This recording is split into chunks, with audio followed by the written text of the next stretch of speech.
Oh man. What that absolutely was torture.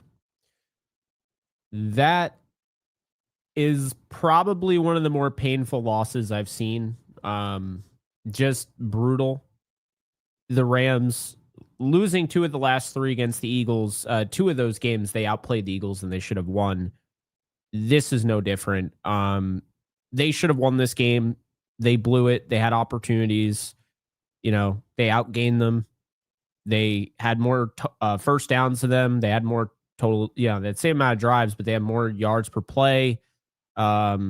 Just really frustrating to have 160 yards on the ground, hold Saquon Barkley in check. I mean, he only had 46 yards on 18 carries. It's brutal. It's true. Truthfully, it's absolutely brutal to lose a game like this. We can talk about how this is a good sign for the Rams and all that, and how they hung tough with, the Super Bowl winning Philadelphia Eagles. But I'm not going to do that because I've made it very clear on this channel that I didn't need any validation. Okay. I was right.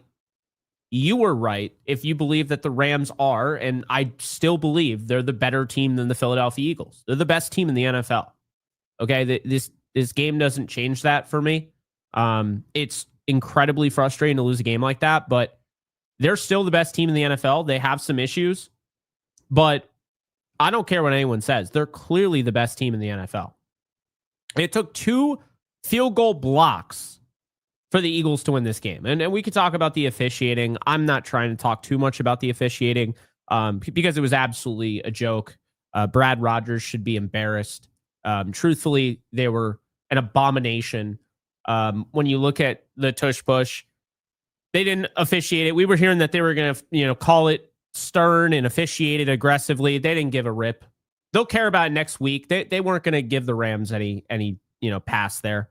The Puka Nacua guys, I didn't know I was taunting you by doing this. This is apparently offensive. This is now worth taking away 15 yards. This is what Puka Nacua does after every single first down he makes. Okay? Right here. This is what he does. This is offensive to people, apparently. This is taunting. He's a grown man, by the way. Taunting. So an absolute abomination. Brad Rodgers' crew should be fined. They were horrendous.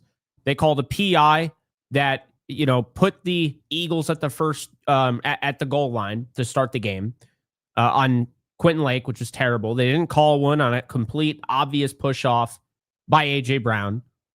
And the holding at the end, they just were like, yeah, well, you can hold the Rams defense alignment. It's all good. Yeah, we know that the pass rush was getting there earlier in the game, but we made adjustments. Yeah, they held more. So, look, awful officiating. Now that I've gotten that out of the way, because I had to say it. I mean, it was very clearly one-sided today, and I'm not the only one who thinks that. But regardless, the Rams need to find a way to win this game. They knew going into Philadelphia, because obviously they've been through it before, the officiating is going to be bad no matter where you go. You had 2 field goals that were blocked. Josh Carty was sensational today. The 2 he missed, he didn't get a chance to miss. They didn't get up there because the guys up front failed to do their job. Absolute fail. So that was really frustrating to me because, it's not an unforced error because the Eagles, it's not like the Rams missed the field goal. The Eagles blocked it. So you got to give them props. They did block it. They did step up. The offense did start working, right? And there are football reasons why the Rams lost. So again, I know a lot of people are going to blame the officiating. I already said my piece on the officiating, okay? Like that, it's that simple. We could go on, but it's really that simple when it comes to the officiating. I said my piece. When it comes to the rest of the game, the football aspect of this game, the Rams being able to dominate the line of scrimmage. Barkley had 46 yards. Kyron Williams ran for 94. Blake Corum ran for 53. Being able to do that, Stafford did not play his best game today. He left a lot out on the field today. I love Matthew Stafford to death, but he was 19 of 33.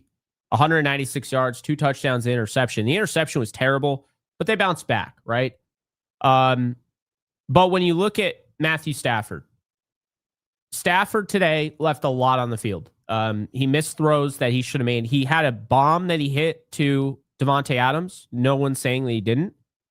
But in the effort of being as transparent as possible and being fair here, I thought Stafford left a lot on the field today. And I think it really kind of put Sean McVay in a tough spot. I also think Sean McVay left a lot on the field today. Your running game was having its way against this team. Mind you, you're playing without Steve Avila. Kevin Dotson went down early in the game. He came back, but you were averaging 5.2 yards per carry. It's not 31 carries is a lot. It's if 31 carries and you're still getting 5.2 yards per carry and you have 160 yards, if you're doing that, keep running the damn football. So I didn't like that they did that. They went away from that. The pass game felt very telegraphed. It was going to be the Puka Nacua show. And love Puka Nacua. He had 15 targets. 15 targets today out of 33. They just didn't really mix up the offense enough. They left a lot of points on the board. They dominated this game and still really grossly underperformed what they should have done. And yeah, I'm really frustrated with this loss. I'm not going to sit here and take a moral victory. That's not what I'm going to do. I'm not going to sit here and say, well, the Rams showed that no, I never doubted that. I know people are going to say it. I'm here to tell you, I don't give a rip. The Rams didn't show us anything because they already were this team. Like people that didn't pay attention, the Rams and Eagles were the two best teams to end last year. The Rams would have beaten anybody in the Super Bowl. They would have beat the Bills. They already beat them earlier in the year, and the defense got better since that game. They would have beat the Chiefs easily. They would have beat the Commanders in the NFC Championship game. It was the Eagles and the Rams.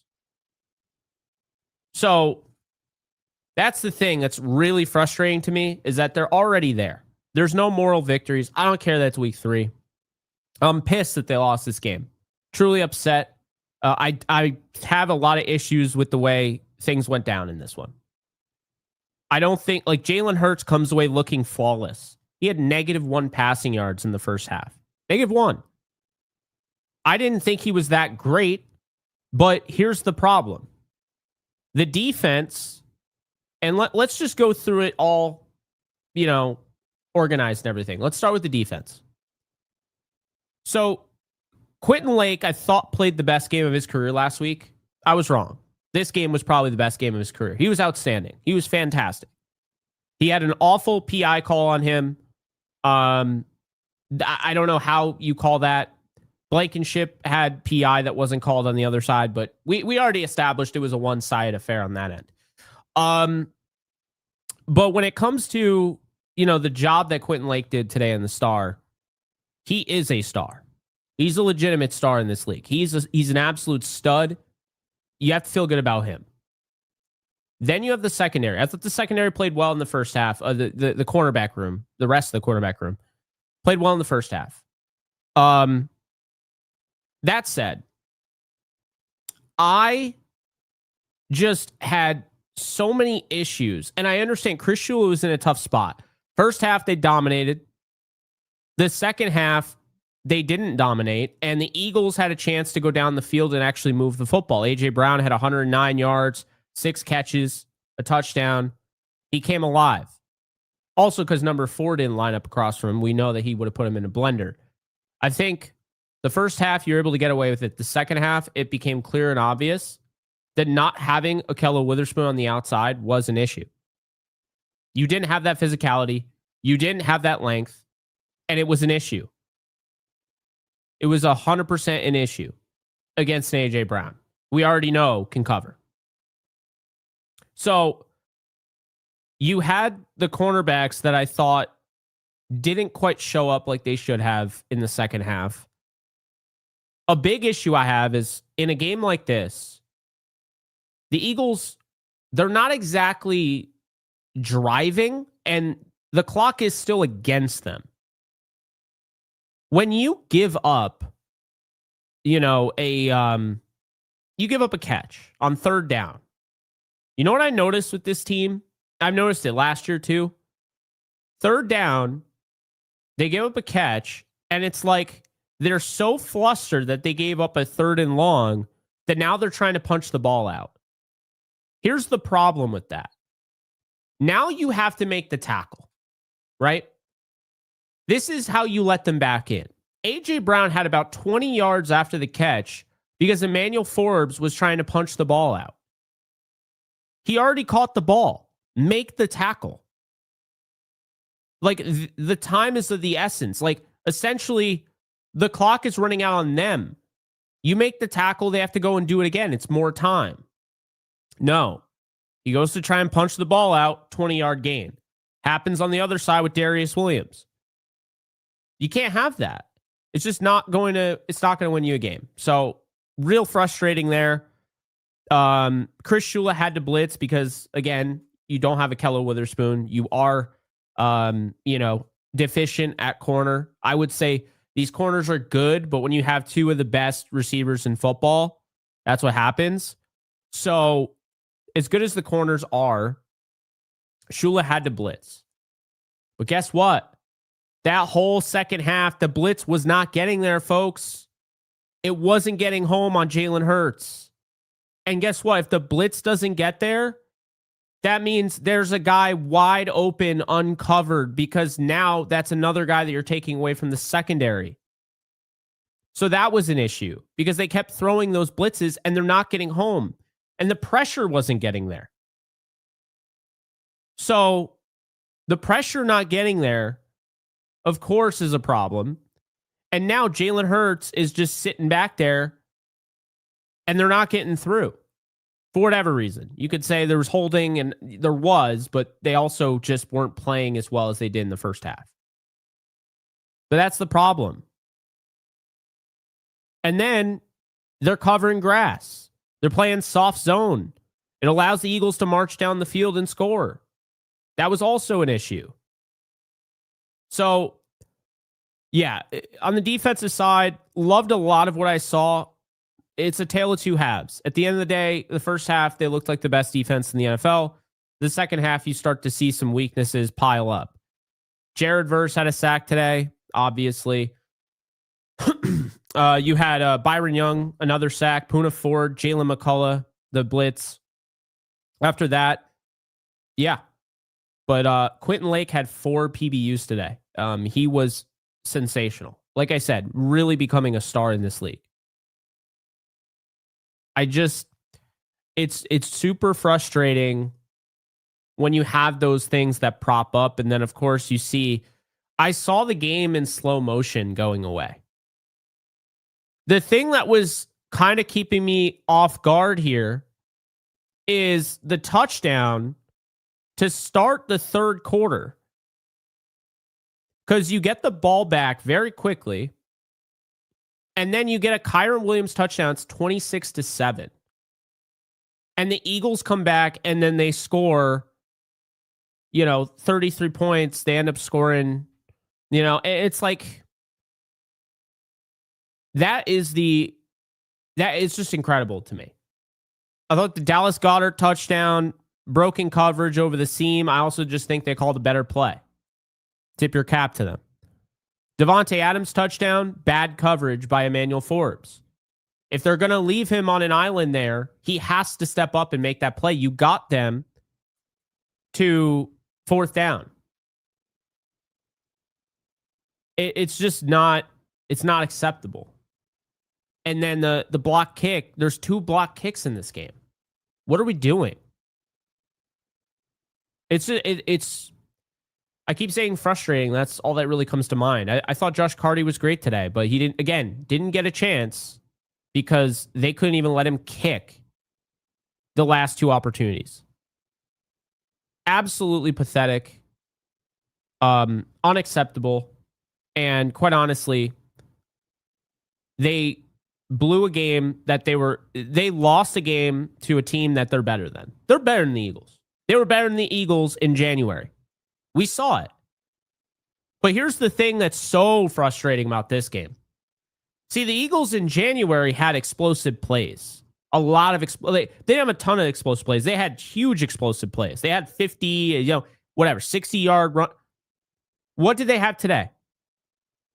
They had a 33-yarder from Goddard and a 38-yarder from A.J. Brown. For the most part, they didn't have the explosive plays. So it's just like, that's the thing.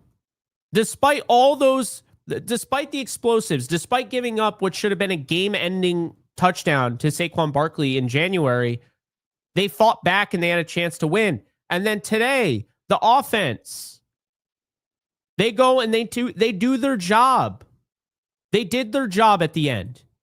It was a 10-play, 44-yard drive. They did their job.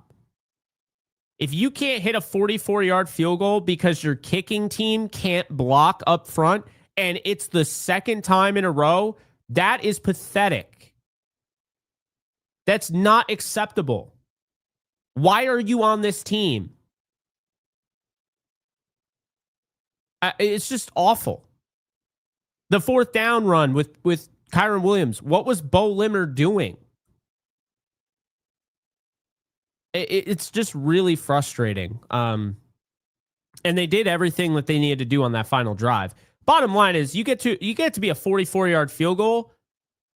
I get, like, shit happens, but that's your second blocked field goal. Just, again, not acceptable. No one should accept that. That is pathetic. And yeah,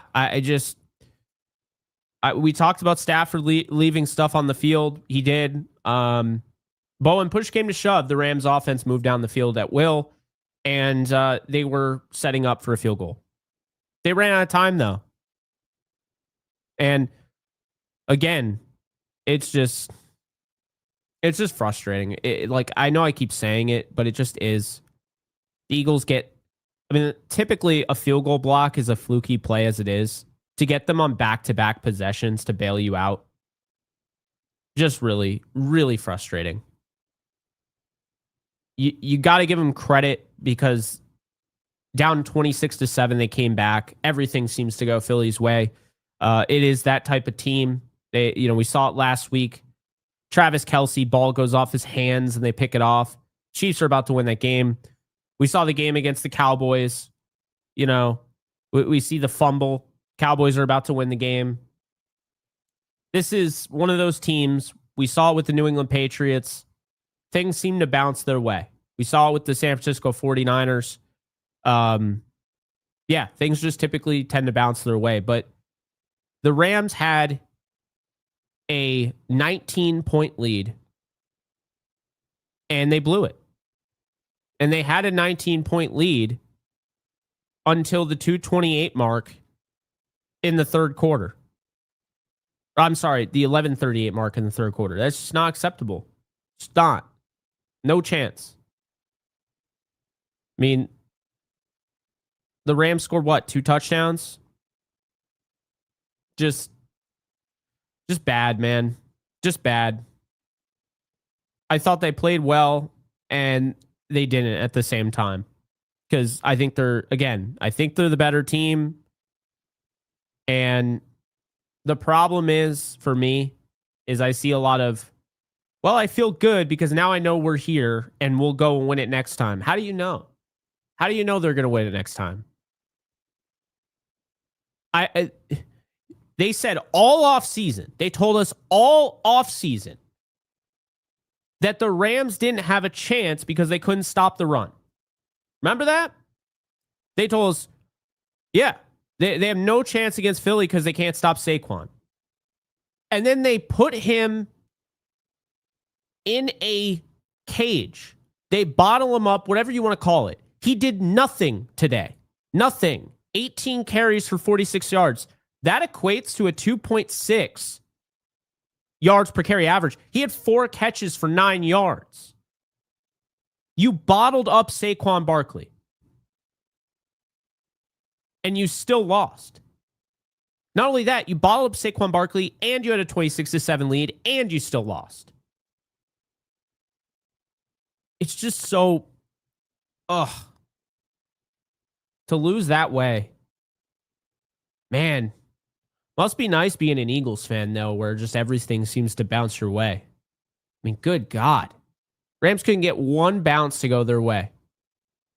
They couldn't get one. All they needed out of 2 drives was one field goal to just get through, and they couldn't even get that. So frustrating, man. So frustrating. And I do think Sean McVay took the foot off the gas a little bit. I do. I think also he's a little too aggressive. I think when they go for it, that 3rd and 1, run the football. You try to throw that big, the big pass to Adams. He's looking for a flag. There's no flag. It was just an incomplete pass. So you try all that, and then now you're kicking the field goal, and yeah, it gets blocked. I think today the Rams had everything at their disposal to win this game comfortably. When the run game is, again, 5.2 yards per carry on 31 carries, why are you even stopping to run the football? They can't stop you. They cannot stop you. They couldn't stop Kyron. They couldn't stop Blake Corum. The only time they stopped him was when the Rams stopped him. It's, ugh. And to lose like that, man. To lose on a blocked kick. And then they take it back and they make it a 33-26 game like they won by a touchdown. Are you kidding me? I hope to God, and I know they were pissed. I talked to 3 players at the time on the Rams during the offseason. I talked to people around the Rams. And everybody was pissed about that game because they knew that was for the Super Bowl. Well, you better be another level of pissed. To see a defensive lineman chugging down the field with no time remaining, and it's 27-26. To see that happening after blocking a field goal, the 2nd in a row, oh man, it better make your blood boil. You should be absolutely furious. Everyone in that locker room should be furious. It is just, man.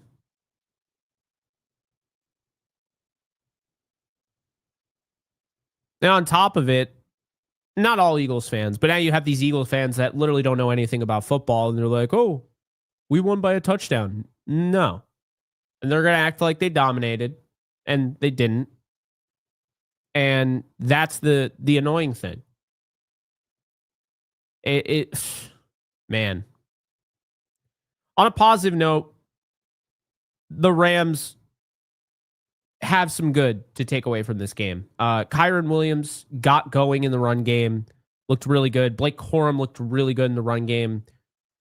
That run game is still there. It's going to be activated. Like moving forward, they have a run game there that's only going to open up the passing attack. This to me was the game to get Tutu Atwell going. I have no idea what Sean McVay is doing. I don't know why Tutu Atwell's on this team. I don't get it. Why did you pay him $10 million if you're not going to use him? You had one throw to him. Blanketed coverage. So, but yeah. Shout out to Nate Landman, by the way, getting that forced fumble, getting the fumble recovery. That was really heads up play. We knew, you knew when you saw 53, he was going to pick it up, and that was going to be that.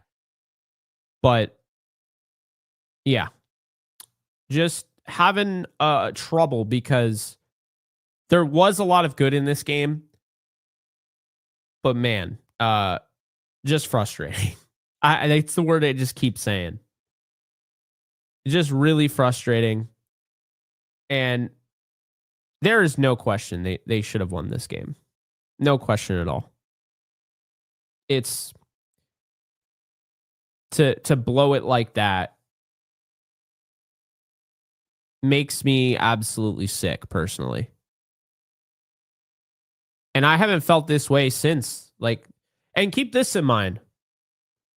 Let's go back. Let's go back a ways. So the Rams won against the Titans and the Texans, right? So that's 2. 3, 4, 5, 6, 7, 8, 9, 10, 11, 12. So the Rams have lost, let's see, 1, 2, 3, 5 games in their last 17, and 3 of them have been against the Eagles. I mean, do we really think that Nick Sirianni is a better coach than Sean McVay? That's laughable. He's not even close.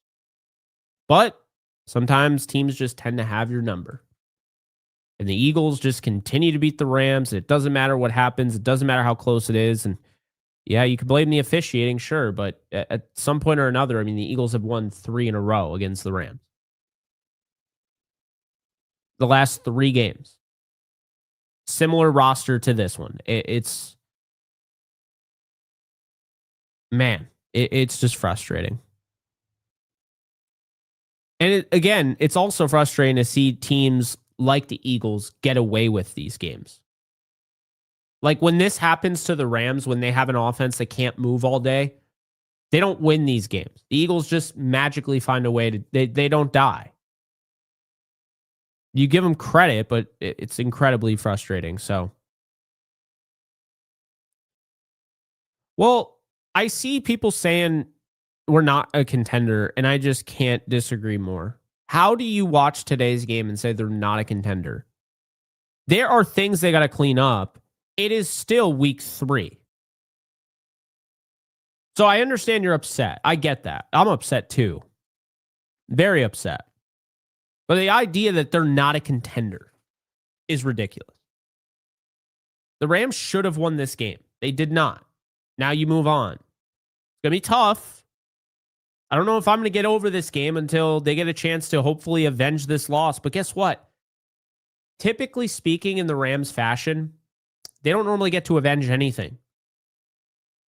They had a chance to avenge the Patriots Super Bowl loss in the Super Bowl. And 17, 18 years later, they still lost. The Lions, oh, they have a chance to, nope, still lost. And now, here we are with the Eagles. The one that you could say they avenged was the 49ers. And I guess if you were going to choose any of them, the 49ers in the NFC title game, I think you would, on your field, I guess you would choose that every time. But yeah, it is frustrating. So what are the Rams missing? Because we got super chats. I'm going to get to them. What are the Rams missing? How do they not lose a game like that? Well, I'll tell you right now. They have a lot going for them. But Matthew Stafford can't have a game like this. He can't miss layup throws. He hit some huge throws. He also missed some layups. Can't have a game like this. He was not the best today. He was not. You can't have a game where there's only 1, 2, 3, 4, 5 offensive players catching the football. Only 5 offensive players caught footballs today. Nakua caught 11. Adams caught 3. Kyron caught 2. Whittington caught 2. Allen caught 1. Like you gotta have more than that. You gotta mix things up. You gotta get more guys involved. And you gotta figure out what the hell you're doing with Tutu Atwell. Again, $10 million, and he's just a paperweight. I guess he can clear out the defense a little bit, but if you're only going to use him as that, you could have gotten guys for much cheaper than $10 million. And I know Tutu Atwell has it. So those are the first two things I wanted to talk about. The run game, really good takeaway. That's one of the great things I think from today's game that's going to translate moving forward. That's a good defensive line, and they were able to have that success in the run game. Really good sign for the future. The defense, the pressure, good and bad. Good in the first half, second half, not so much. They are going to have to get home. They're going to. Byron Young played a really good game today. Verse played well. I do think there was a lot of holding that was not called, and I'll know for sure when I go back and I rewatch the game. But yeah, just really, I think the 3 biggest concerns to me, Stafford's back, because I saw him holding the lower back today. And he noticeably didn't look as good as he has the first 2 games. So he got hit pretty hard. Then you have the lack of creativity in the offense. This can't just be the Puka Nacua show. You got to get everybody involved. And number 3 is the secondary. I just don't not the secondary. I don't want to clump in the safeties. The corners struggled today. They did. They were good in the first half. Second half, not so much. Emmanuel Forbes had a great pass breakup. And then he got dog walked by A.J. Brown again. So you let A.J. Brown get the last laugh. Then Devontae Smith ends up catching a touchdown on you. So it's a problem. Like, we don't know when Witherspoon's going to come back, okay? We don't. We do know that they need him. Darius Williams was a lot better last week than he was this week. Yeah. Just, the most important thing of all that I didn't even know we had to talk about, the kicking team. I don't even know what's going on there. To give up 2 block kicks. Just awful. Terrible. So there's that. And I see people saying the red zone offense. That's kind of always been an issue for them. They went 1 of 4 today. Philly was 3 of 3. You know, that's been an issue for them. Sean McVay's always had an issue in the red zone. Their refusal to continue to run the ball with Kyron is really frustrating, or Blake Corum. That's what really, obviously, again, officiating was bad. Stafford left plays on the field, all of that. But when you had the offense having the success that they did in the run game and you just abandoned the run, I mean, that was... And then you get people that'll say, like, Sean McVay needs to be fired. That's not what I'm saying.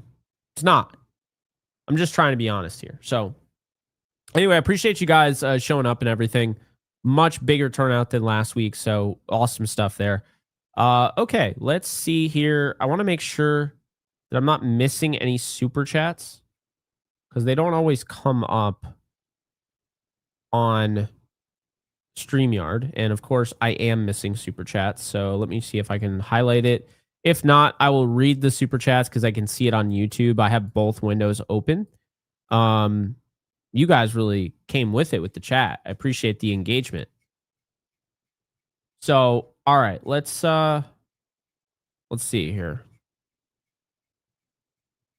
We got 419. It was SoCal. Okay.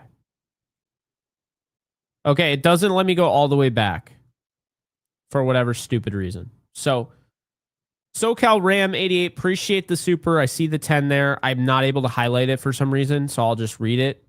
Rams deserve to lose. They collapsed both on offense and defense. It was 26-7 at one point. Eagles now have beaten the Rams 11 straight times. Sirianni is 4-0 against McVay. I'm going to push back on this, and I appreciate the super. I don't think they deserve to lose. They put up 26 points today, and their defense was pretty dominant for most of the game. The Rams actually outplayed the Eagles in all facets. They didn't deserve to lose. They lost because things happened and they occurred. But to assume that they absolutely shouldn't have won, which is what deserving to lose means, I just can't subscribe to that notion. And that's not true, Quavo D, because they had a touchdown in the second half. So they didn't put up 0 in the second half. They had Kyron Williams touchdown. But yeah, I understand the frustration for sure. The second thing, it's not 11 straight because they won in 2020 against Carson Wentz. So they won in Philadelphia against Carson Wentz. Eagles fans keep peddling it as if they've just won forever. First, they didn't lose since 2001. No, they lost in 2020. I guess we're just ignoring that game now. 37-19, I believe. But no, appreciate you, SoCal. And then Brian, I see your super chat. For whatever reason, that didn't come through either. I don't know what's going on, man. Why did that not come through? But I can see it on YouTube. Oh, there it is. Okay. Hey, Jake, where do I get information on October's second game? Would love for you to talk about it. Everyone hit that thumbs up. Jake is the man. Tough loss. Yes, so that is going to be on the Roundtable channel. The link is going to be under our last Roundtable NFC West. So the NFC West Roundtable. So the last NFC West Roundtable live that we did, it's in the description on that one. So definitely check that out. Hopefully you were there. I would love to meet you. So appreciate the super there. And then Zaylor Swift, love the name. Bo and Steve Avila have to go. Adams is a shell of himself. Higbee looks slow per usual. Poor Puka. Tutu needs to give back $8 million ASAP. To be fair, Tutu has 3 targets in 3 games. I don't think that's what he imagined he would have in, getting $10 million. Bo and Steve Avila have to go. Have to go? Really? Huh. Adams is a shell of himself. I'm going to push back on. He's definitely not. You could argue maybe he should have caught that. You could also argue maybe Reed Blankenship should have been hit with a penalty there. Completely different game if that happens, of course. So they didn't want to do that. Higbee looks slow. I didn't really see much of Higbee in the passing game, so I'll have to go back and watch tape on that. So yeah, but I appreciate the super. McVay being too conservative cost us the game. I mean, to a degree, but also I think that there were things that there was a game plan there, and they lined up certain opportunities, and Stafford, they were predicated on Stafford making throws, and he just missed some throws that he normally hits 10 out of 10 times. So that also didn't help. Big John, thank you for the 2. Why deep pass plays on 3rd and short? That was really bad. Again, they couldn't stop your run game. Now, did they stop you on 4th down? Yes. Do you know why? Because they ran at Bo Limmer. Kevin Dotson came out of the game. That's on you. Run to the left side. They should have run Kyron to the left side on that one. Just that was frustrating. Jesse Johnson, thank you for the 5. Tough loss, not going to lie. But instead of talking about it, let's do something about it. We need that killer instinct. Go Rams. Yeah, we'll see how they respond. They got the Colts next week. It doesn't get any easier. The 3-0 Colts, who really just kind of kicked the crap out of the Tennessee Titans tonight, 41-20. So, yeah, we'll see what ends up happening there. Jinja Jesus says, thank you for the 5. Someone needs to be fired in that special teams front. Also, trade Tutu if we were just going to throw him short to get killed by linebackers. Yeah, I mean, I don't know how much his value would be and if it would really be worth it. But yeah, I'm at that point too, where it's like, what's the point of having him if you're not going to use him? Like, he's just becoming, and they do this. This happens. Like, it happened with Cam Akers. I'm glad it did, because I didn't want Cam Akers on the team any longer. I felt like Kyron was the better opportunity or the option there. But this happened with Van Jefferson, right? And it's just like they have these guys like a Ben Skoranek who, like, they fall out of favor real quick with the coaching staff, and then they don't recover, and then they get traded. It's kind of weird. I feel like it's happening with Atwell, but appreciate the super there.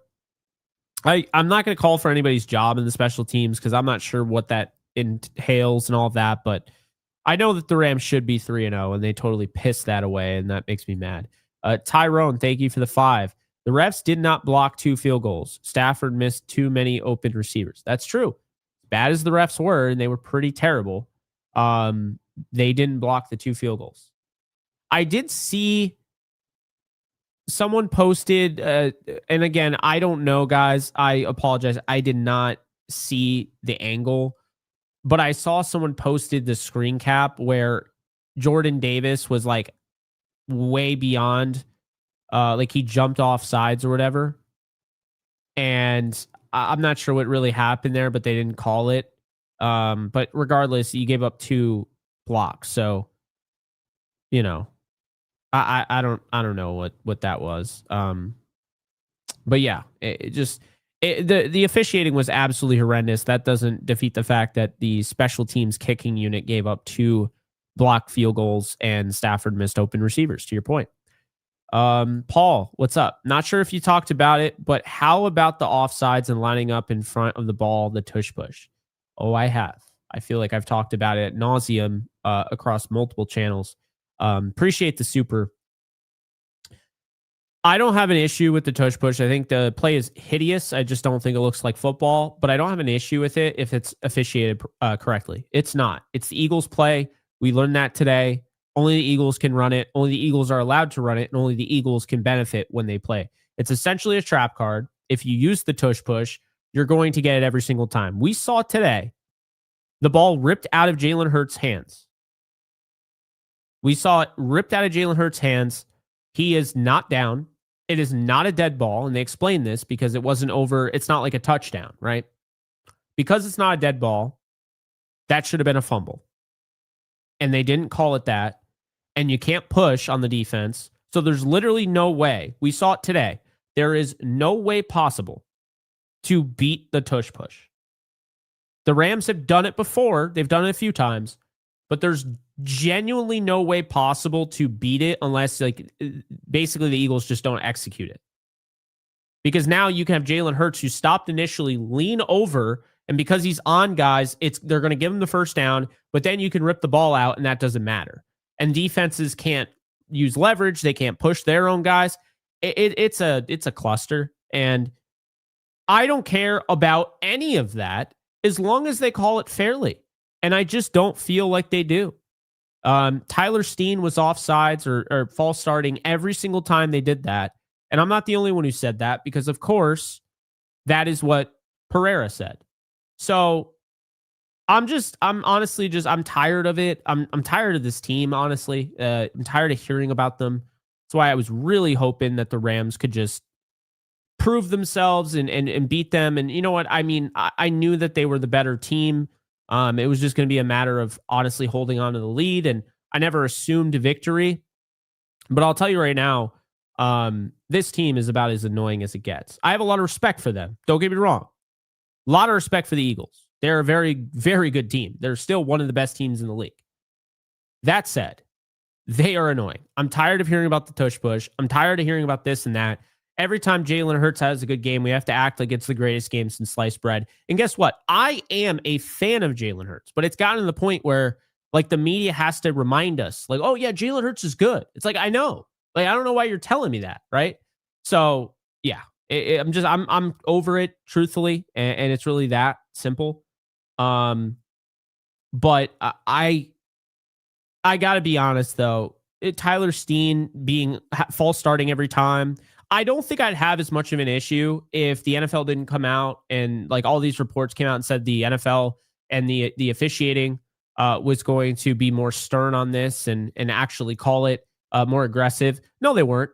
They did jack shit. You know why? Because Brad Rogers is a terrible official and his entire crew should be fined. They're awful.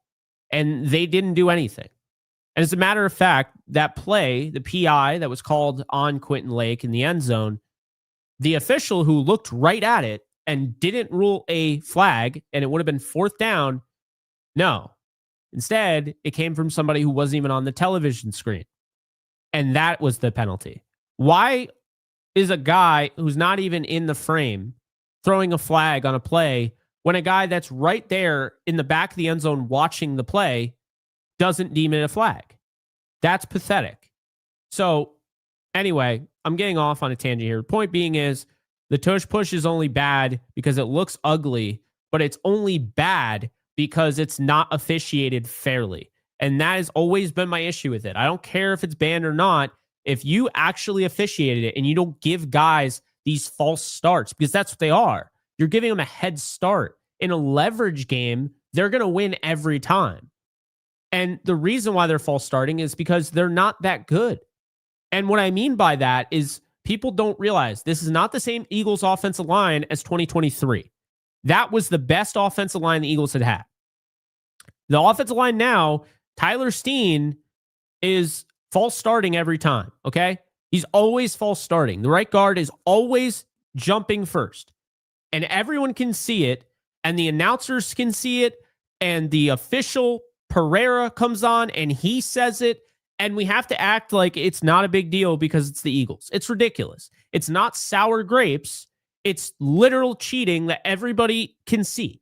So that's my biggest issue with the tush push. If they actually officiate it correctly, then I don't care. But the Rams, that said, did not lose because of the tush push. It's that simple. They didn't lose because of the tush push. They didn't lose because of the officiating. The officiating had a lot to do with it. The officiating gave the Eagles more of a chance to come back and made it easier, but the Eagles still had to score. The Eagles still had to move the ball down the field. The Eagles still had to navigate the fact that Saquon Barkley was absolutely stifled in this game. The Eagles still had to come back from the fact that they had a forced fumble. The Eagles still had to come back from the fact that they were running out of time, and they still had to block 2 field goals. So again, I know I can sound bitter, and I get that, but I'm not ignorant to the fact the Eagles had to do this, and this to make this a win for them. So they had to do a lot of different things to get themselves in position to win this game. It's frustrating it happened. The Rams outplayed them once again, back-to-back games. They should have won, but if it was the NFL or the NFL, then we all know that the Lions would have a Super Bowl and a lot of different things would happen. The Bills wouldn't have lost 4 of them. So it's not the NFL. It is the NFL. It is actually reality, and the Rams lost. They're still the better team in my mind. I still think they're better. They're more talented. But this loss absolutely sucks. It stings, and I hate it. I hate the way this ended, but it's week 3. Kyle, thank you for the super. Why can't we ever finish against good teams? It's like McVay gets in his head and completely abandons what works. He looked nervous on the sideline. Yeah, what's frustrating to me the most about that last drive is that they did everything they needed to do. You know how many teams do exactly what the Rams did, and 99% of the time they win? Maybe not 99, but a 44-yard field goal. It's not often that guys are missing 44-yard field goals, so it has to be a block. Of course, I say that, and there was literally a block today. But guess what? The team that had their field goal blocked and they lost the lead late in the game, they actually ended up winning, the Bucs. Frustrating because you watch it right after. It doesn't happen to the Rams, of course, but the Buccaneers get their field goal blocked, return for a touchdown, and then they still find a way to win the game because that's normally how it goes. But yeah, I can't fault McVay on that last drive because I thought they managed it really well. I thought it was really well paced. I thought they were careful with how they went about went down the field, and they didn't even get as far down the field as they did in the playoffs. And they had more of a chance to win because it was a 44-yard field goal to win. And the playoffs, they were 13 yards away, and they needed a touchdown, but a touchdown would have won the game. Anyway, it is what it is. It sucks, but I'm not entirely. I had issues with some of McVay's calls, but I don't think it was that they couldn't finish the game. Let's be honest here. The offense put together 2 drives that should have led to 2 field goals, and the kicking unit failed on both accounts. You do it once, okay, it's a fluky play. I get it. You have 2 blocked field goals. You are the problem. You're the problem. So, yeah. Edwin, thank you for the 5. I love McVay, but I hate the conservative nature. We have a lead specifically before the first half. We had an opportunity to put them away. It's weird because I kind of get what you're saying. And at the same time, I don't feel like he was conservative enough. Conservative would have been to continue to run the football. Kill the clock, run the football, you have a lead. I think a big reason that kept the Eagles in this game is because they continued to throw the football. They were actually overly aggressive, I would make the argument. They weren't doing what worked. They should have kept running the football. The idea that like they're throwing as much as they did, the 3rd and 1, they throw deep down the field. They don't get the call they're looking for, and then they kick a field goal on 4th and short. Like, I feel like they were overly aggressive. I don't think that they were conservative enough. Conservative would have had them running the football, and the Eagles couldn't stop the run, and the game would have been over. Run the clock out. Put them away. They just didn't do that. That is another frustrating aspect of it. Because I totally get what you're saying. Normally, I would agree. But I actually, man, I actually thought they weren't conservative enough. You can be aggressively conservative. I would probably say that's running the football and not stopping. Make them beat you. They couldn't stop the run. Guys, they averaged 5.2 yards per carry. If you did that every single time you carried the football, you would literally go down the field and score. 5.2 yards per carry, and they just stopped running the football. I don't understand it. It's frustrating. It truly is. But that said, it's also frustrating that I'm sitting here saying this, and yet I know that the offense did enough for them to win. A 44-yard field goal, Stafford did his job. That should have been another fourth quarter comeback, another game-winning drive. There you go, in the books. It's just, I don't know. It's frustrating. God, why they have to lose this game? Now you have to hear from all these idiots that don't even know what they're watching, too. That's not going to be fun. Oh, did you see the Lambs? Yeah, you definitely didn't watch that game. You watched the ending of it when your game, your team that was getting beat or whatever, they moved the Eagles and Rams game on, and then you just saw the final kick, and then you laughed. But you actually don't know anything. So there's that. Anyway, so Rams, SoCal, thank you for the 5. Rams need to trade Tutu for a real corner. Can't cover. McVay drafted a tight end to not use him. Stafford and Tay chemistry isn't there. Okay. And I appreciate the super. Stafford and Devontae have fine chemistry because otherwise you're not completing that touchdown pass earlier in the game on the explosive, the biggest play of the game. You're not completing that if you don't have chemistry. It might not be where it needs to be. It might not be where you want it to be, but I mean, they have enough chemistry to complete that pass.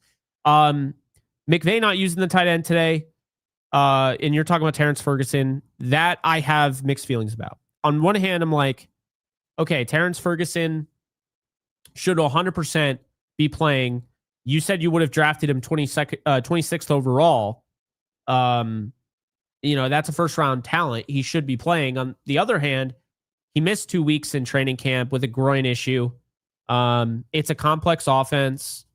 I can kind of understand. And then also this is more of a physical game where maybe you want more of like a Tyler Higbee, Colby Parkinson, although Davis Allen looks like he surpassed him on the depth chart.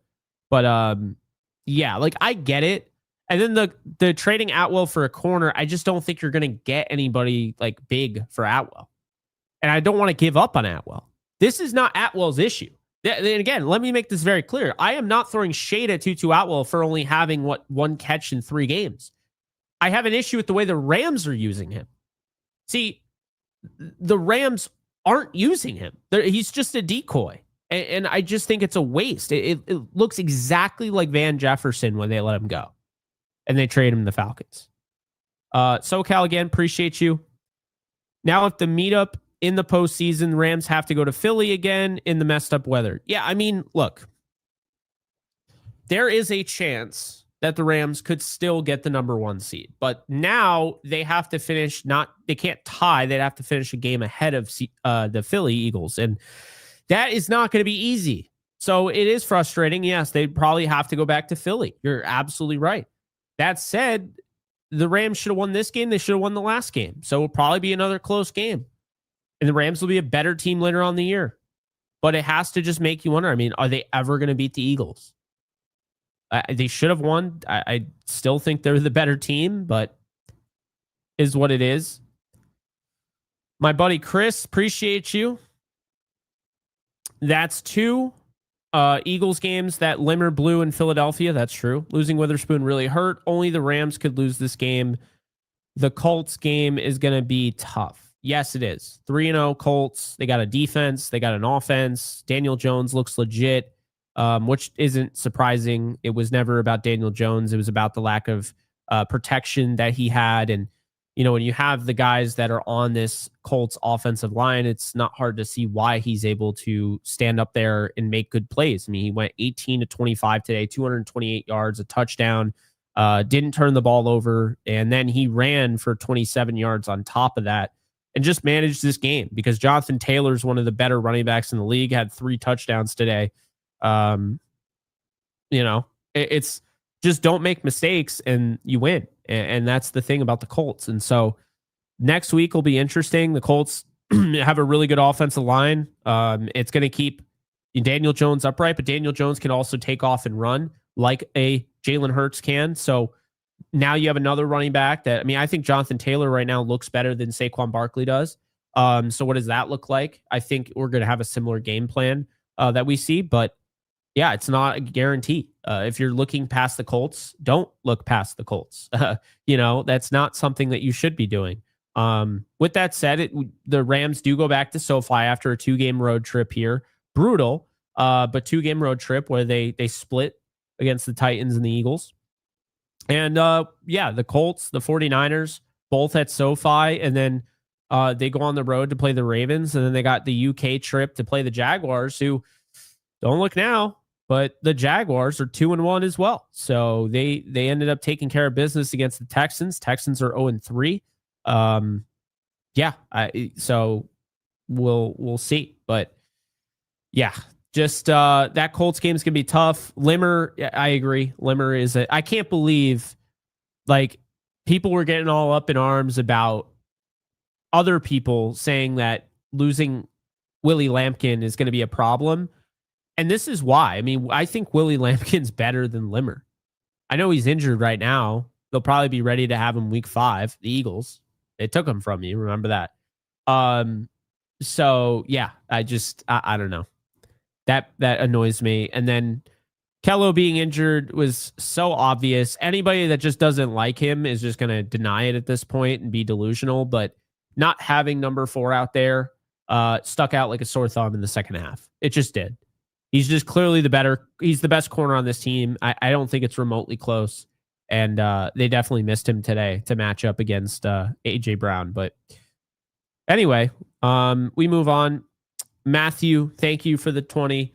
Hi, guys. 3 things. 1, getting field goal instead of touchdowns, maybe because of timing reps from Stafford not getting training camp reps. 2, missing Witherspoon. 3, offensive line and special teams protection. Hope this game motivates them. Well, they're definitely motivated. And that's another thing, where it's like, all right, well, this is a team that is taking every week as its own week. I think they really wanted this game. Obviously, Sean McVay, you could be petty about a game like this. And yeah, it's really just, man, it's really, God, this game's frustrating. I'm trying so hard to just be calm and professional. This game pisses me off so much. I am suppressing so much pain right now and so much aggravation because you got one of those teams, with all due respect, you got one of those teams in Arizona or San Francisco. They're going to be 3-0. Do you think for a damn second that either of those teams are better than the Rams? Really? The Rams just lost a game that they should have won. They were up 26-7 on the Super Bowl champions. They're 2-1. But the Cardinals get to play the Carolina Panthers, who they barely beat, the Saints, who they barely beat, and now they're tied 3-3 with the 49ers in the at the end of the first half. You see what I'm saying? How about the Seahawks? They lost to the 49ers. Then they beat the Steelers. And now they're blowing out a Saints team that I just don't think is any I don't want to say they're not any good. I did have them getting blown out significantly. They're losing 38-3 right now to the Seahawks. The Rams are so clearly the best team in this division. It's not even remotely close. They're the best team in the league. I'm standing by that. It's not delusional. They showed it to you today. But just like any team, any game, there are mistakes. There are issues. And the Rams had some issues today. But what I can't stand is the Rams can't be the best team. They lost to the Eagles. Okay, well, the Eagles also had issues. So it's not just the Rams that had issues. The Eagles had issues. They found a way, and you give them credit. But no, I don't think they're better than the Rams. I don't.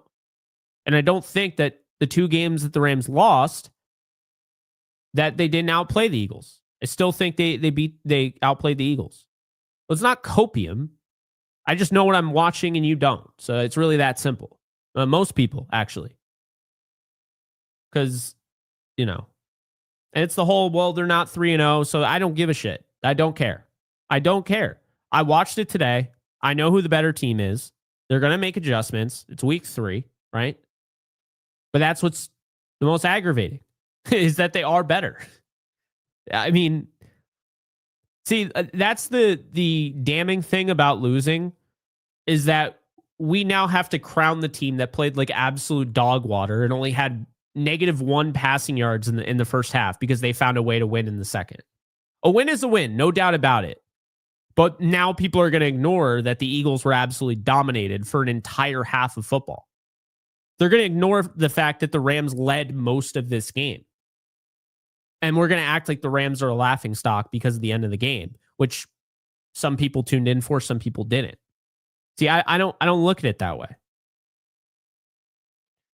Well, I don't sound like Chris Jones because Chris Jones lost to this team in the Super Bowl and then literally, yeah, they weren't out-coached. Nick Sirianni isn't out-coaching Sean McVay.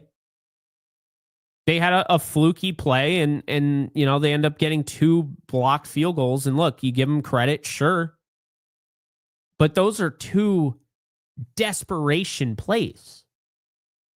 Like, it shouldn't have been this way. And that's, I think, that the thing why a lot of Rams fans aren't like furious about this, because they're not just mad about the field goal case. They're mad that it got to this point because they realize how much better the Rams played than the Eagles today. And the fact that it even got to the point of a game-winning field goal is frustrating in it of itself. That is really where we're at. It's that simple. So anyway, Craig, thank you for the super. McVay just isn't a good red zone play caller. The pattern is clear. He can be. I think he does overthink things. Kyren Williams was like kind of your get out of jail free card last year when he struggled in the red zone. And I'll go through it right now. Let's put it up right on the screen, shall we? Okay. I don't know why it's that small, but there we go. So let's do. Okay. We got this field goal. That was a 51-yarder. But I mean, I guess let's just look at this. So Whittington incomplete, Puka Nacua incomplete to Atwell, settle for the field goal. This is a touchdown. This is a field goal that is kicked at the 10-yard line. So this is a perfect example. So right here, this is what I'm talking about.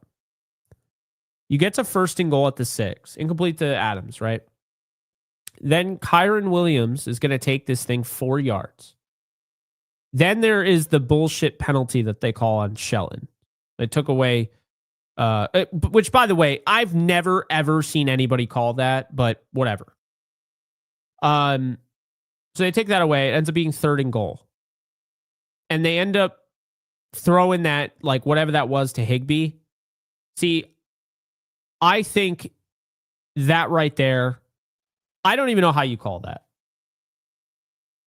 I don't know. But anyway, then you had this one.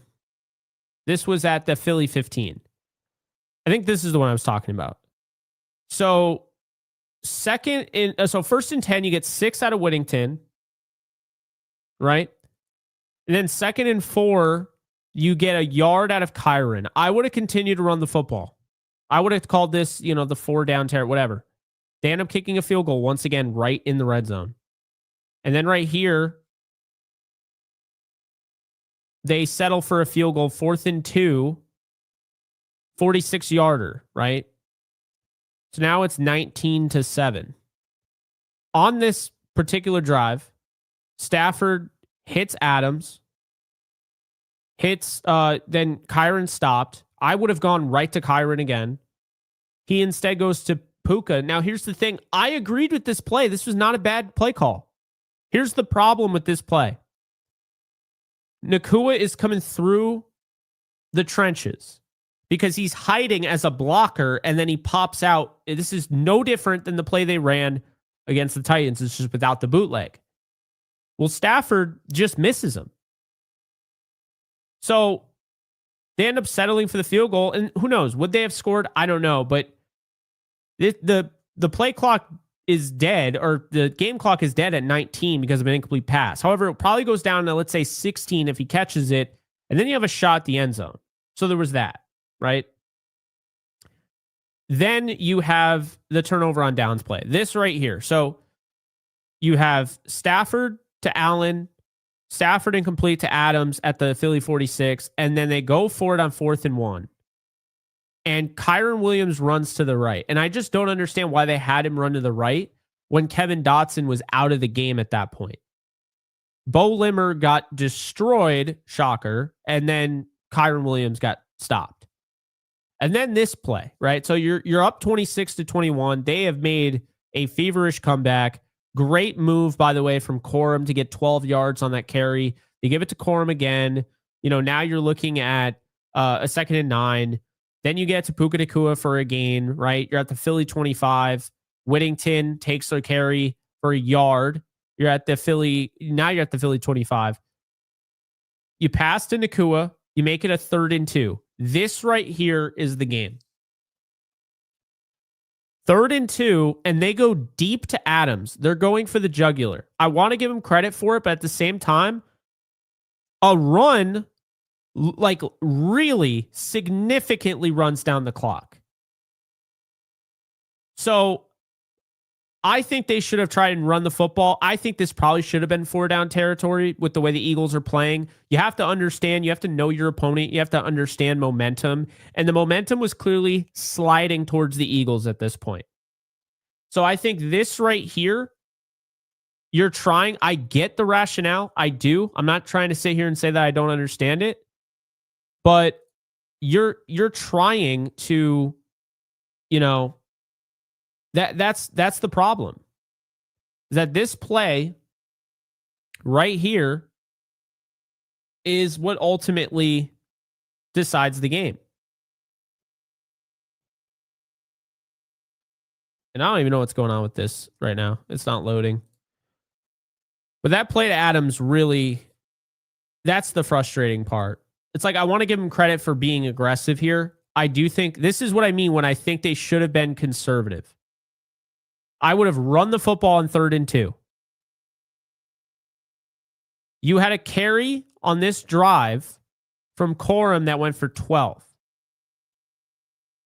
I would have run the football on 3rd and 2. So that sucked. Incomplete. I definitely would not have kicked a field goal on 4th and 2. And of course, it's blocked and unnecessary roughness call, which pushes them back or whatever. And then they go 91 yards in typical Eagle fashion. They eat almost 7 minutes of clock like they did in 2023, and they make it really hard to come back. So you got to give them credit. I mean, 17-play drive. That's how you do it. You had every opportunity, and you blew it. So it's annoying because, again, I just don't think the better team won today. And the Eagles crowd played in their favor. I mean, if this is at SoFi, I think it's a completely different game as well. Completely different ending. I still think the Rams would have done what they did, but yeah, it's just frustrating, man. Truthfully, just really frustrating. So anyway, we got, what is it? Okay. So SoCal, thank you for the super. Limmer cost the Rams 2 games now. I don't want to put it all on Limmer, but yeah, he was not great today, and he wasn't supposed to start anyway. It was Diedish, and then Dotson got hurt. Deontay Smith, thank you for the 5. Great depth, but I don't see a starting caliber cornerback with Forbes. I miss Akello. I like Forbes. It's going to take him time. He's going to be a much better corner at the end of the year. We're going to be sitting here like, oh, I'm glad they gave him a chance and didn't just like bench him. That said, though, you're going to have to go through those growing pains, and that's what they ultimately opted for. So, yeah, I'm convinced Bo Limmer plays for the Eagles. Well, he probably will. The Eagles will find a way to take him just like they took Willie Lampkin, probably. Um, Good news, everyone. The Falcons lost. Yeah, so they're now 1-2, right? I believe 1-2. They lost 30-0 to Carolina. That's insane. I thought Carolina was going to win, but I didn't think they'd win like that. Michael Penix didn't look good, and Kirk Cousins even played today. How about that? Appreciate you, Alex. Matthew, what's up? Thank you for the 5. Jake, what is the extra point, XP points, and the crown by our name? Also, this adversity will only make us stronger. I think this team will own up and be motivated. Yeah, it's true. But I'm just kind of over the whole whatever. I'm not really sure. I think it's just to like show fans like who are the top people, who's the most interactive and all of that. So that's all that really is. But appreciate you. Joaquin, thank you for the super. McVay can't call plays in the red zone. He'll run you down. He'll throw you out. 2 first half possessions that should have ended in touchdowns, but field goals. Turning point was fake. No first down. Then Puka Selly penalty. Oh, the celebration penalty.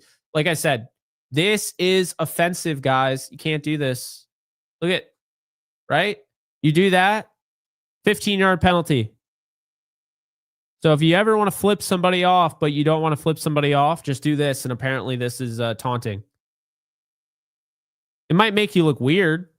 Like if you start doing that in public, I mean, I'm sure people would be like, what the hell is he doing? But yeah, throw the flag. Man, I need to get a referee flag to just start throwing up or whatever. I'm so over officiating, man. I'm over umpires. Mind you, I cover baseball. I do a Yankee show. A lot of you know that by now. We're talking about umpires every night. Can the refs please just not be awful? Like, I'm so tired of it. We know the NBA refs are the worst thing ever. We know the NHL refs literally take away goals that are actually goals because they just feel like it. I mean, good God. Can these people stop being everything about the game? I'm not even just talking about this game, just in general. I'm just so sick of officiating. I'm so sick of it. Anyway.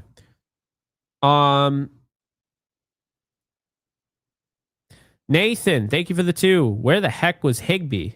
Yeah. Missing in action, I guess. Brutal. He was there. He was targeted on that play right before half, but anyway. Jason, thank you for the 10. Week 3, cool. However, our secondary was exposed somehow again. We don't need Asante Samuel Jr. or any other cornerback. Number 9, missed ops. I agree. Tutu is just never used weapon like a former Tavon Austin. Yeah, he is basically Tavon Austin at this point. It's really frustrating because I like Tutu Atwell. I think he could be the difference maker on this team, or a difference maker on this team, and they're just not using him. They should have used him against the Eagles. I don't know why they didn't. The Eagles did play a lot of man coverage, and I think that they were a little surprised by that. Maybe not, but they play predominantly zone, and they've been playing more man lately. And then the Rams played a lot of soft zone zone coverage to end the game. And Jalen Hurts loves that because, it's like just throw to the open receiver, and there's always somebody open. So, yeah. Daniel, thank you for the 10. Love the Rams, but McPass strikes again. Needs to stop force feeding Tay. We dominate when we run. Corum needs more snaps. Eagles, the new Chiefs with favor from the refs. Should we look for a new corner? I would say no. Because you got to see it through, right? You can't just bail on the cornerback room. You already told everybody and their mother that you believe that there are 4 starting corners, including Akella Witherspoon. So now that Witherspoon's out, the whole thing is, you believe in the other 3 guys. And I just feel like it sends the wrong message. And there are some good things to take away from this cornerback room. But late in the game, yes, they could have been better, and they weren't. So anyway. 35 Seahawks, 3 Saints so far. Wow. Yeah. It doesn't surprise me. I knew Seattle was going to win that game, but they also didn't have to play the Eagles. So just like the 49ers and Cardinals don't have to do. So there's also that. Um, but appreciate the 2, Jason. Cano, thank you for the 2. More 12 personnel in second half and red zone, please. I agree. Kind of went away from that a little bit. And again, they were running the ball down the Eagles' throat. I don't know why they stopped, but thank you for the 2 there. And then not your average pineapple. Thank you for the 5. This one stings, but we showed in the first half what we got. Onto the Colts week. Yep. No moral victories. Not going to do it. I've done it way too much in the past. And at this point, they're one of the top teams in the NFL since 2017. Not dealing with it anymore. They should be treated just like how I have high expectations for the New York Yankees, right? When you're that organization that is more prestigious and everything, the Rams, since Sean McVay has taken over, are a prestigious organization. They've won a Super Bowl. They've been in 2.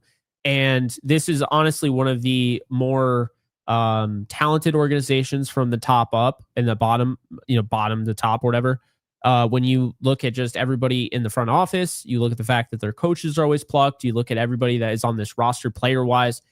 This is definitely one of the better organizations in the sport. And then in addition to that, they're one of the most valuable organizations as well. So it's time to definitely look at the Rams for what they are. It's time to stop with the whole, moral victories and all that. That's something that I did back when I was young and watching the Rams have 13 straight losing seasons or whatever it was. No more of that. I'm not doing it. I'm going to hold this team accountable. I'm going to hold this team to the standard that I believe they are. I still think this team is going to, in fact, win the Super Bowl. I still think this is the best team in the NFL. And I think, they absolutely pissed away a game that they should have won. And they absolutely outplayed the Eagles in. So that's where I'm at on that. But yeah, it does sting. That's for sure. Bubby, thank you for the 5. When it comes to the super sticker, for whatever reason, StreamYard doesn't have that. So thank you. It just says super sticker, but appreciate the super sticker. Hector, thank you for the 5. If we converted more in the red zone, we would not rely on a last minute field goal. When is Ferguson going to play? Ferguson, I don't know. I think we see Ferguson next week. I think the Eagles game was a little bit different. They had a plan in mind. They wanted to run the football until they had success. Then they stopped running the football. But anyway, that being said, he just didn't play today. I think he'll play next week. Is he going to actually get targets? That remains to be seen. As far as the red zone, I agree. But the last minute field goal isn't really a last minute field goal, right? Like they winded the clock down. They could have stopped at any point. That 44 yarder should win the game 100 out of 100 times. It really should. So it's just really frustrating. But again, I've said frustrating so many times. It's frustrating me how many times I've said frustrating, the word frustrating in this show. So I'm going to stop. With that said, also, I'm just going to take a quick break here and just let you guys know that today's sponsor is Sleeper. So really appreciate Sleeper for sponsoring the show. You guys can check out Sleeper. Link is in the description below. You can use my code JKB and get $100 deposit match on your first deposit up to $100. So again, be sure to use code JKB for that and get in on the action over there with Sleeper. So yeah, again, just really annoying day. It just felt like torture. I saw it coming from a mile away. I knew the better team was going to lose today. And yeah, I could see it. I couldn't stop it, but I could see it happening. And like I said, it was like going in slow motion. You just knew that they were about to lose this game. Really frustrating. Anyway, Reckoning X, thank you. I wish McVay was more aggressive in the red zone, like with the 4th and 2. Yeah, I understand taking the points on the road, but yeah, I tend to agree with you there. But then at the same time, I didn't really like the play calls in the red zone, so I don't even know. But yeah, appreciate you. And then Cano, thank you again. Losing now is better for a rematch in the playoffs. I don't know. I don't know, man. Um, I wanted that win. I'm so tired of listening to these fans talk. I've heard it all year how, oh, this is their Super Bowl and all that. It's like, it's these people that don't know a clue. They only watch the Eagles. Like, they don't know any other team. I'm not saying they all are like that, but yeah, I'm also, again, tired of this the tush push. I'm tired of this Eagles team. A lot of respect for them, but I was tired of the New England Patriots too. I mean, that it's a sign of a really good football team. If anything, it should be considered um, you know, it should be considered a term of endearment. If I'm tired of you and it's sports, it means that you're probably good at what you're doing. If I don't like you in a movie, it means as an antagonist, you're doing the best job possible to get me to dislike you. That's your entire job. So the Eagles are just that team that they're good and they're consistently good and they're annoying. And you gotta tip your cap.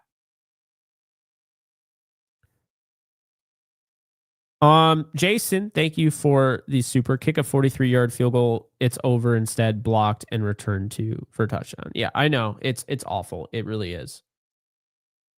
And guess how many of these we'll watch this year where no block happens? But of course, the Rams attempting a field goal, of course, they have the block. Feel cursed, I swear. I know people would laugh at that, but that's just how it felt today. Just unreal. Be like 310. Appreciate the 5. Why did we draft Terrence Ferguson and not use him? I understand the frustration, and again, I'm also on this because I'm a big Harold Fannin Jr. fan, and it's hard to know that like they didn't, he's a good player and he's already playing, and they didn't even look his way. But at the same time, they clearly loved Ferguson. He got hurt one hand, but on the other, I'm going to say this: you don't draft players just to play their rookie year. So there's a lot more here for a guy like Ferguson. It's just a little concerning because it's the guy that they said they would have spent a 26th overall pick on. Then why isn't he playing? But your 5th rounder Puka Nacua played immediately. It just kind of goes to show you. I mean, he could end up being something really good, and I'm not out on him. I believe in him, but at the same time, I'm just I'm a little concerned is all. That's what I would say, because he didn't exactly blow up anything in camp, right? So we didn't hear his name getting raved about. I don't know. JU, thank you for the super. Jake, thoughts on Limmer? He got blown up twice on the field goals. So, I mean, Limmer's just he's a guy. He's played well considering where he was drafted, and he's really just kind of a guy. He's got some good athleticism. He's not good in pass protection. He's good in the run game, and that's really it. He doesn't wow me in any sense of the word. Yeah, I don't know. That's kind of really all I can say about him. I just right now he's a frustrating player to watch. He was frustrated in the playoffs. I think he had a good year last year. He came in. To me, he's probably a depth piece. I wouldn't necessarily trust him as a starter long term, but his story isn't written. I mean, he could absolutely turn into a starter and he can get better. But yeah, in his second year, I'm not like overly impressed by him. He's had some good moments. He's had some bad moments for sure. Jason is saying F the Eagles or Rams blew it. Yeah, it's true. Curtis, thank you for the 5. The lesson here is not scoring touchdowns in the red zone is the worst problem. If we convert those, refs and block field goals never come into play. It's true. It's absolutely true. Stop kicking minus 30-yard field goals, right? It's just awful. Stop doing it. Aiden, thank you for the 5. Still waiting for a complete 4-quarter game where the Rams are sound on all phases. Do you think we'll see that anytime soon? Oh, of course. We'll definitely see it. I mean, guys, I'll tell you right now, I still believe this team is the best in the league. like, as frustrating as today was, don't mistake my irkedness and frustration, I guess, because I just keep using the word frustrating. Um, don't mistake that for my lack of belief in this team, you know? So, yeah, I they'll definitely have another game. Well, they'll have multiple games where they're sound in all three phases for sure. Chris, appreciate the 5. Looks like my $20 super was lost in the shuffle. The Eagles were offsides on the first block kick, and Limmer should be signed by the Eagles. No, I read it earlier, but I don't unless it was another one. Did you send two? Um, but I thought I read earlier, my friend. The Eagles were offsides on the first block kick. Limmer should be signed by the Eagles. So I'll have to go back and watch. I heard that they were offsides. It doesn't surprise me. They wouldn't have called it anyway. Um, yeah, that's just yeah, I'm not even gonna comment. Yeah, it's just you can do it on offense, you can do it on defense. Yeah. As long as you have that eagle insignia on your helmet, you're good. That's what I've learned. Um Pin Chiefs, Pinchin Pinchinivis. Sorry if I'm butchering the name. As much as I hate this, I think we needed this. I don't know about that. I don't know about it, but maybe you're right. I don't know. Who knows? But appreciate you nonetheless. Be like 310. Can we see a reaction of you watching Rams highlights? I don't know.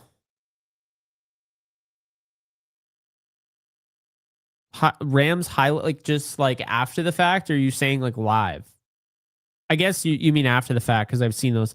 That's not really my content. I don't know. I mean, I'm sure I could probably do it sometime, but it's not really the type of content I normally do. So, but who knows? I appreciate the two. And then Jorn Galloway, funny. Jalen McCullough wasn't flagged on his sack because it wasn't a flag. Appreciate the two. It wasn't a flag. So, yeah. All right, we've had incredible amount of engagement. You guys have been awesome. Be sure to like the video. I'm not ending it right this second. We do have 2 voicemails I want to get to. But I just wanted to give everybody a shout out. Also, if you haven't already subscribed, I'm giving away a Rams jersey to one lucky subscriber. So be sure to subscribe to the channel. Yeah, and you'll be entered to win. It's really that simple. So, where was it? Oh, you're saying he flexed and then I don't know. I don't know what it is anymore. But I will tell you that anyone for a second that didn't think that the officiating was one-sided, or maybe one-sided comes off as a little ridiculous because it looked fairly even on the stat sheet, right? Only 9 penalties. But anyone that thought that maybe, okay, there wasn't really a lean anyway, show them the Puka Nacua flex and show them when they called that. That was awful. Truthfully. Rams, they lost the game on their own for sure, but also if they don't call that, a lot of different things happen if they call this game down the line, and they just didn't. So that's what I would say about that. Stafford postgame said multiple times that it was physical issues on his part, worried about back on those easy misses. Yeah. I think that one hit, I wouldn't be surprised if he ends up missing practice at some point this week, maybe as precaution, but that one hit, I think definitely hurt him. And I think you saw the accuracy dip almost immediately. So it definitely feels real for sure. I don't think the back's been an issue, but I think it could be, because I mean, And then, of course, he gets hit and then guys are piling on top of him. And we're not going to call that, but, frustrating. Anyway, I'm over talking about the officials. I can't stand them. I think they do a terrible job. If you're bad at your job, you normally get fired. But the officiating, they're good. They can do whatever they want. So I just cannot stand talking about officiating because I just think they're absolutely awful at what they do. Just terrible. Like Brad Rogers should be absolutely ashamed of the job he did today. Just absolutely terrible. Okay, let's do voicemails before I blow a gasket.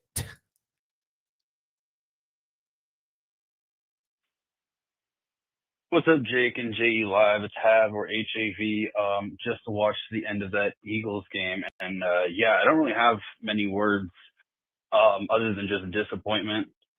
I think Stafford overthrew threw balls for sure. I would say other than that though, losing Kevin Dotson felt like the total nail in the coffin there. I don't really feel like it should have been, but it was. Yeah, I don't know. It just feels like whenever we play them, there's not much we can do. Playing with Bo Limmer, kind of, without Steve there, kind of already put us on a back foot. I don't really feel like Stafford had enough time, but yeah, man, losing Dotson was a killer. And I was just kind of wondering, hey, what do you think about the offensive line going forward? And, what should we expect? So, yeah. All right, man. Thanks. Peace. Well, I appreciate you, HAV. It was always going to say it was great to meet you. And, hopefully we get a chance to run into each other at the stadium. But yeah, I get what you're saying. Right now, the offensive line is tricky. I thought they had depth. I still think they do, but they do need Avila back. And I'm not even saying Avila is going to be amazing, but he's a lot better than, because the thing is, I'd rather have D-Dish as the backup. If he has to come in for a Kevin Dotson, I feel better about that. But yeah, Bo Limmer is a problem. He's good at some things. He struggles at some other things. He got his ass handed to him today. He just did. So, yeah, it's frustrating for sure. I keep saying the word, but the LA frustrations, that's what I'm going to call them right now. Good Lord. I'm irritated if you can't tell. Appreciate you, HAB. And then P Train. Hey, Jake, this is P Train. Well, 100% Sean McVay's fault. Ooh.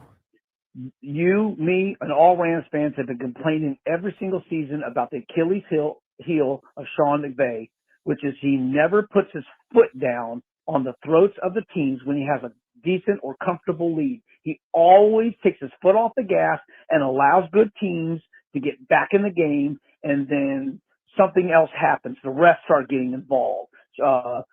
Stafford throws a pick six. Williams fumbles. Someone gets a blocked field goal. There's always something. And once again, Sean McVay is the reason why we lost this game. Yeah, Stafford may not have had his best game, but the defense was awesome. What happened? It's all Sean McVay, 100%. Thank you. Appreciate you, P Train. Yeah, I understand the frustration there. I'd pull back a little bit on it's all Sean McVay. I think the defense went from dominant to they struggled once the Eagles made adjustments. So I think that, I don't think Sean McVay is entirely to blame for the defensive stuff. I would say that there's a combination of fault to blame, fault to go around and blame to go around. Stafford, again, love Stafford. The Stafford missed throws. He missed throws that he hits all the time. The abandonment of the run, that's on McVay. The wide receivers not mixing up the targets. It was just Puka Nacua and Devontae Adams for the most part. Bo Limmer, right? Rob Havenstein, because let's also be fair to Bo Limmer here. If we're going to go in on Bo Limmer, well, let's be fair here. Rob Havenstein got absolutely nuked on that final play. Nuked. So that's the thing. I want to be careful about who I just blindly put blame on, because Havenstein got destroyed in that play. I'm looking at the picture here. Havenstein's getting knocked down. By the way, he's playing on the left side there. And they came through. Diedish, I'm not sure what's going on. It's kind of hard to see it. But it's just not acceptable. Like, that play is a joke. To allow them to win on that, they should have lost. They're so lucky, man. Like, you give them credit, but think about it for just a sec. You have every right as a Rams fan to be upset about this loss. Because the idea that you lost on a blocked game-winning field goal twice. How does Cardi get the blame? That doesn't make any sense. As a matter of fact, JLL, if we're blaming Josh Cardi, which I think is ridiculous, and I appreciate you being in this show and watching it, I just wholeheartedly disagree, and I'm going to explain as to why. Josh Cardi is a big reason why this defense dominated today at the beginning. Lo and behold, Josh Cardi on the kickoff was so good in the landing zone.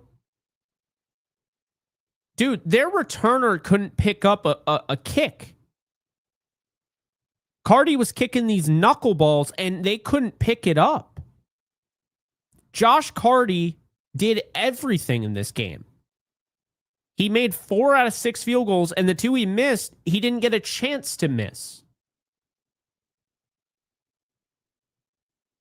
The kickoffs were huge. They were key and critical. It was part of the game plan. And they worked. There's not one there's literally not one kickoff that Cardi had that didn't work. He kicked an absolute knuckleball every time. Had it in the landing zone, so it was a legal kick. And yeah.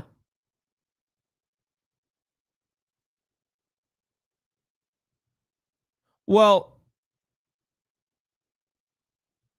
but here's the thing.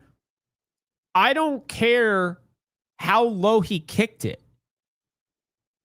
The entire left side of the kicking team, offensive line, whatever you want to call it, was getting knocked down. I have a still here. I'll show you the image. I'll literally show it to you. I'm looking right at it. I have a still frame image of that just getting knocked down. Here, let's pull this up. Because I mean, you can say what you will. Yeah, Cardi kicked it too low. No, I'm sorry. I'm not going to do that. I'm just not. Let's see here. Okay, we go here.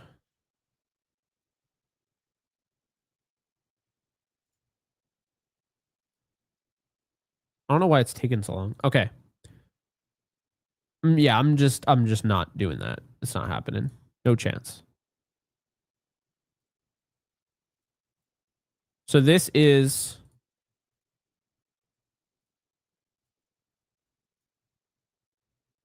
where is it? This is the play? Yep, this is the play. Okay. So as we can see here, the right side held up fine. Look at this left side. Look at this left side. Like, are we, how is that? Seriously, how is that on Cardi? How is that on Cardi?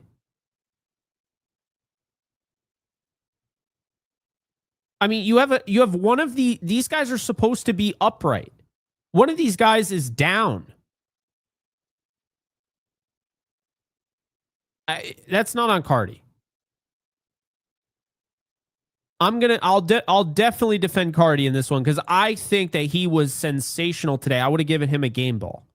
And guess what? I guarantee you, Cardi ends up getting a game ball on Wednesday or whenever they give him out. It won't be on social media, but he will definitely get a game ball.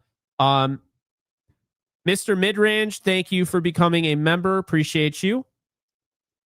Sad day, but still a Rams fan for life. Yeah, very sad day, LA Rams. Very, very sad day. It's literally like it's unreal, man. Unreal. Well, anyway, that is the way the cookie crumbles, as they say. But I think, all things considered, that's going to do it. We had a lot of people show up.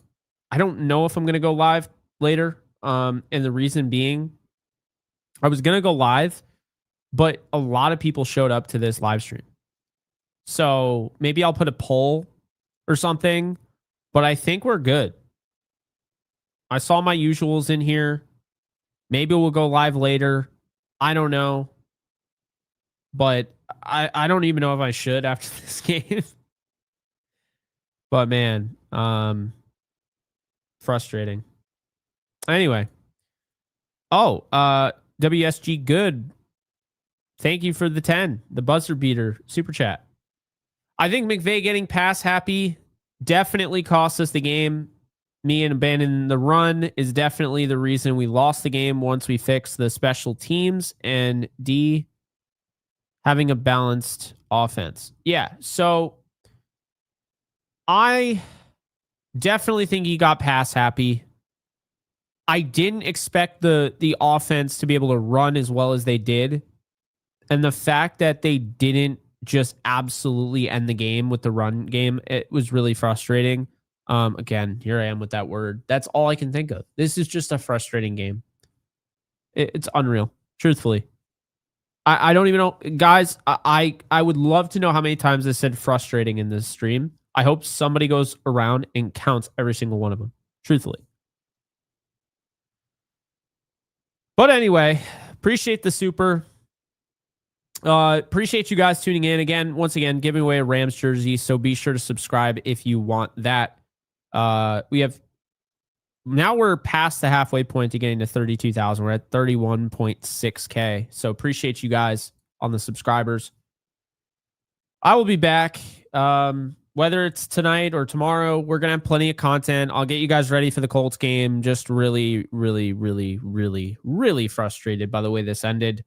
Anytime your team loses on a block, that's like losing on a Hail Mary. I mean, how often do you lose on a block?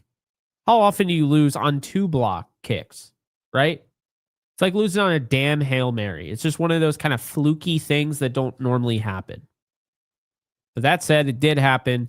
The Rams are 2-1. They face the 3-0 Colts at SoFi next week. Really good Colts team. A lot better than what we thought. And yeah, that's what I'm going to say. So appreciate everybody that was in here, Ram fan or not. You supported the channel and you helped me get through this one way or another.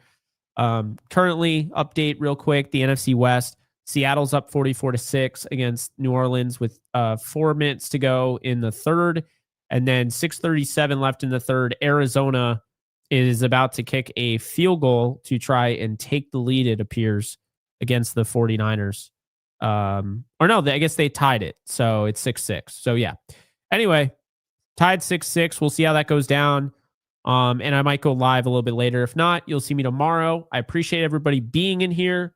Again, frustrating.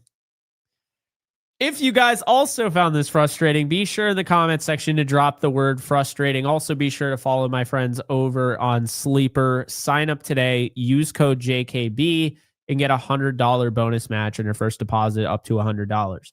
That's going to do it for me. You guys take care. I'm Jake Ellenbogen. I'm signing off for now. Later, folks.